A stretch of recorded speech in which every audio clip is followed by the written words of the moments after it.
은퇴를 앞둔 분들이 가장 많이 묻는 질문이 있습니다. 연금으로만 살아도 괜찮을까요? 오늘은 바로 그 현실을 숫자와 실제 사례로 풀어보겠습니다. 통계청과 여러 기관의 조사에 따르면 우리나라 60대 은퇴자의 평균 생활비는 월 230만 원 수준입니다. 그런데 국민연금 수급자의 평균 연금액은 약 65만 원, 부부 합산으로도 130만 원 남짓입니다. 즉 연금만으로는 매달 약 100만 원이 부족한 셈이죠. 그 부족분을 메우기 위해 대부분은 퇴직금, 예금 또는 자녀의 도움에 의존합니다. 그러나 문제는 그 돈이 오래가지 않는다는 데 있습니다. 서울에서 35년 직장 생활을 마치고 퇴직한 62세 박정호 씨는 퇴직금 2억 5천만 원을 받았습니다. 처음엔 연금 120만 원과 합쳐 매달 300만 원 정도 쓰면 충분하다고 생각했습니다. 하지만 현실은 달랐습니다. 건강보험료, 공과금, 경조사비 그리고 예상치 못한 병원비까지. 생활비는 매달 350만 원을 넘어섰고 3년이 지나자 퇴직금의 절반이 사라졌습니다. 그는 이렇게 말했습니다. 퇴직할 때는 돈이 많다고 느꼈는데 지금은 시계 초침 소리에도 불안합니다. 돈이 줄어드는 속도가 인생의 속도보다 빠르다는 걸 체감한 순간이었습니다. 지방에서 살고 있는 67세 김영자 씨 부부의 경우는 조금 다릅니다. 남편은 공무원 출신으로 공무원 연금 180만 원을, 부인은 국민연금 60만 원을 받습니다. 합쳐서 240만 원. 표면적으로는 평균 생활비 수준입니다. 그런데 김 씨는 말합니다. 생활비는 맞아요. 그런데 여유가 없습니다. 아들 결혼자금, 손주 돌봄, 차량 유지비, 명절 선물비 등 평균 통계에는 잡히지 않는 항목들이 매달 생활을 압박합니다. 무엇보다 가장 큰 변수는 건강이었습니다. 남편의 당뇨 치료비와 정기검진비가 월 30만 원, 부인의 무릎 물리치료비가 20만 원. 그렇게 매달 의료비만 50만 원이 나가다 보니 결국 부부는 여전히 일을 찾고 있습니다. 연금만으로는 안심이 안 됩니다. 병원비는 통계에 안 들어가잖아요. 김 씨 부부의 말은 우리 사회 전체의 불안을 대변합니다. 이처럼 연금은 기본적인 생활을 지탱해주는 기초 자금일 뿐 삶의 안전판이 되기에는 부족합니다. 연금액은 물가 상승을 따라가지 못하고 노년의 지출은 젊을 때보다 줄지 않습니다. 음식비와 공과금은 꾸준히 오르고 의료비는 나이와 함께 늘어납니다. 전문가들은 말합니다. 연금은 필수지만 그 위에 최소한의 현금 흐름 자산이 필요하다.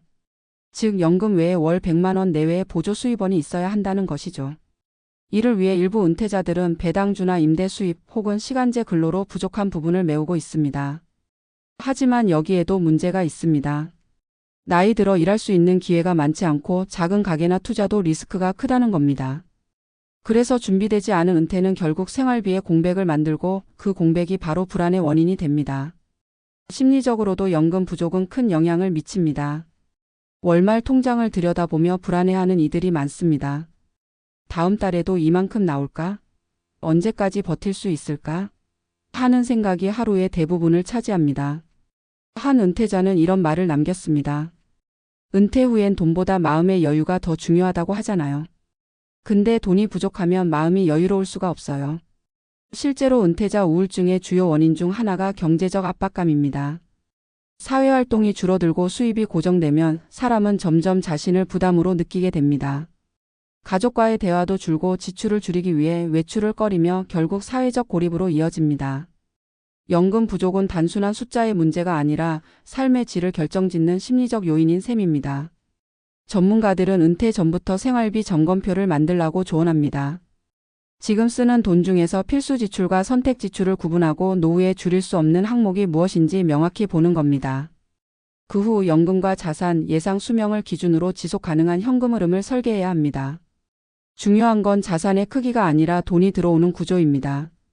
매달 일정하게 들어오는 돈이 있느냐, 그 돈이 물가에 맞춰 유지되느냐, 그리고 의료비와 돌발 지출에 대비한 비상금이 있느냐. 이 세 가지가 안정적인 노후를 만드는 핵심 요소입니다. 하지만 현실은 쉽지 않습니다. 준비가 부족했던 세대, 기대 수명은 길어졌지만 수입원은 짧아진 세대, 그리고 부모 부양과 자녀 지원을 동시에 겪은 샌드위치 세대. 이들은 평균 생활비 230만 원이 결코 작은 돈이 아님을 알지만 그보다 더 큰 문제는 계속되는 지출이라는 걸 깨닫습니다. 경제는 멈췄는데 생활은 멈추지 않기 때문입니다. 결국 우리가 해야 할 일은 은퇴 후 재정의 현실을 인정하는 것입니다. 연금은 은퇴의 종착점이 아니라 출발점입니다. 지금의 연금 제도로는 안정적인 노후를 보장받을 수 없습니다. 따라서 연금 위에 작더라도 꾸준한 수입 구조를 만들고 동시에 지출 구조를 단순화해야 합니다. 그리고 무엇보다 중요한 건 돈보다 생활을 중심으로 한 계획입니다. 생활비의 크기를 줄이기보다는 필요한 지출을 명확히 구분하고 그 안에서 나답게 사는 균형점을 찾아야 합니다. 마지막으로 한 은퇴자의 말을 전하고 싶습니다. 연금은 버팀목이지 인생의 해답은 아니더군요. 결국 내가 살아가는 방식을 바꾸는 게 진짜 해답이었어요.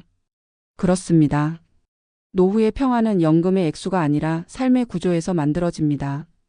돈은 부족해도 불안하지 않은 삶을 만드는 법. 그것이 바로 은퇴 이후 우리가 다시 배워야 할 경제학입니다.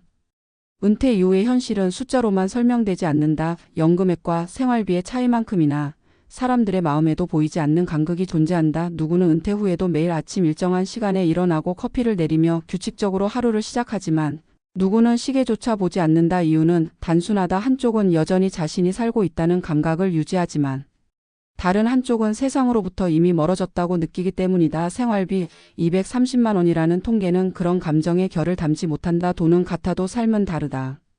퇴직 전 직장인 시절에는 매달 월급이 들어왔고 소비의 기준도 명확했다. 그러나 은퇴 후에는 돈이 들어오는 구조가 아니라 나가는 구조로 바뀐다. 그 순간부터 사람들은 돈의 숫자에 민감해지고 소비 하나하나의 불안을 느낀다. 매달 나가는 고정비, 카드 명세서, 의료비, 보험료 같은 숫자들이 삶의 리듬을 지배하기 시작한다. 한 63세 은퇴자는 이렇게 말했다. 퇴직 전에는 돈이 없어도 다시 벌 수 있었는데 지금은 돈이 줄면 그냥 줄어드는 거예요. 이 단순한 문장 속에는 은퇴자의 현실이 담겨 있다. 미래에 대한 복구 가능성이 사라졌을 때 인간은 비로소 불안이라는 단어의 본질을 이해하게 된다. 더 깊은 문제는 심리적 구조의 붕괴다. 직장에서의 역할은 사라지고 이름 대신 호칭도 사라진다. 사회적 소속이 끊긴 자리에서 남는 것은 소비자라는 신분뿐이다. 연금은 그 소비를 가능하게 하는 최소한의 안전망이지만 그 금액이 부족할수록 자존감은 빠르게 무너진다. 연금으로만 사니 내가 살아가는 게 아니라 버티는 것 같아요. 라는 말은 그래서 자주 들린다. 연금 부족은 경제의 문제가 아니라 존재의 문제로 이어진다. 내가 사회에 쓸모있는 사람인지 가족에게 짐이 아닌지 이런 질문이 매일같이 마음속을 떠돈다. 그래서 돈보다 더 무서운 건 나의 의미가 사라졌다는 감각이다. 그럼에도 많은 이들은 여전히 숫자에만 집중한다. 얼마를 모아야 하는가? 몇 년을 버틸 수 있는가? 하지만 정작 중요한 것은 돈이 아니라 돈이 만들어주는 리듬이다. 매달 들어오는 일정한 수입이 있다는 것은 단순히 생활비를 해결한다는 의미가 아니다. 그것은 안정된 리듬을 만들어준다. 그 리듬이 삶의 중심을 잡고 마음의 안정을 준다. 그래서 전문가들은 말한다. 연금은 불충분하지만 반드시 필요하다고. 그것은 완전한 해결책은 아니지만 최소한 무너짐을 늦추는 기반이기 때문이다. 그러나 연금만으로는 부족하다. 그 위에 또 다른 생활의 수입을 쌓아야 한다.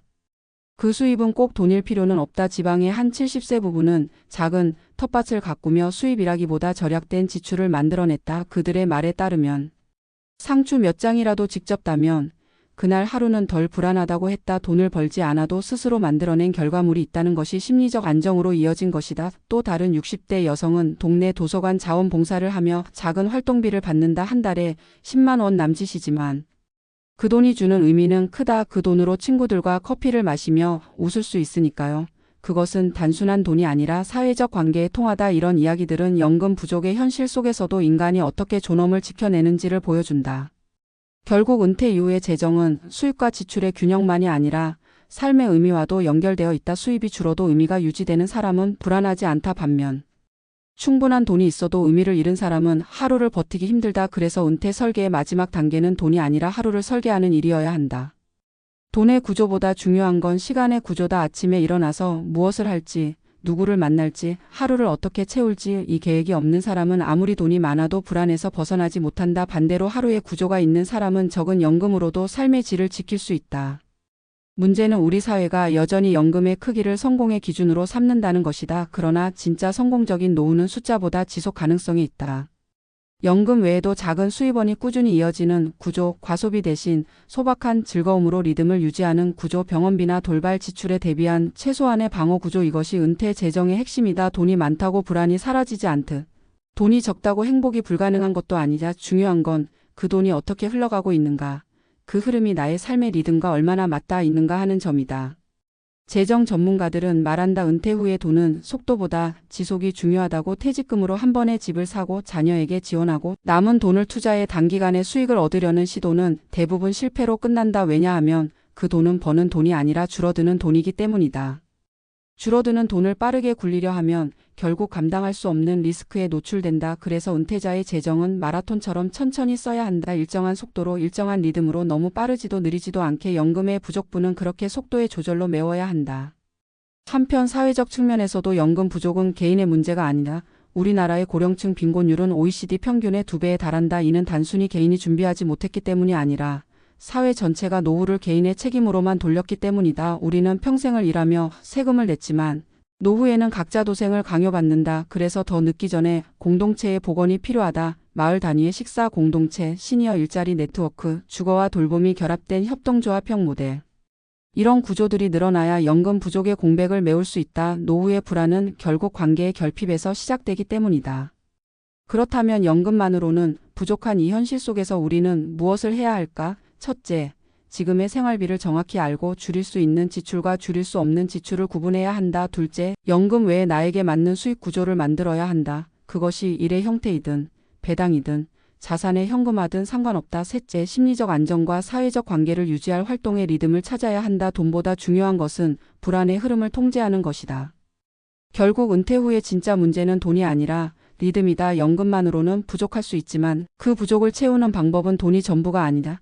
나를 움직이게 하는 하루의 리듬, 작은 관계의 끈, 의미 있는 활동의 지속이야말로 은퇴 재정의 또 다른 자산이다. 마지막으로 이런 말을 남기고 싶다. 노후란 돈으로 사는 시기가 아니라 살아온 방식을 정리하는 시간이다. 연금이 부족해도 괜찮다. 중요한 건 돈의 액수가 아니라 삶의 구조를 다시 짜는 용기다. 오늘 하루를 어떻게 살 것인가? 그 질문에 답할 수 있다면 당신의 노후는 이미 균형을 찾아가고 있는 것이다.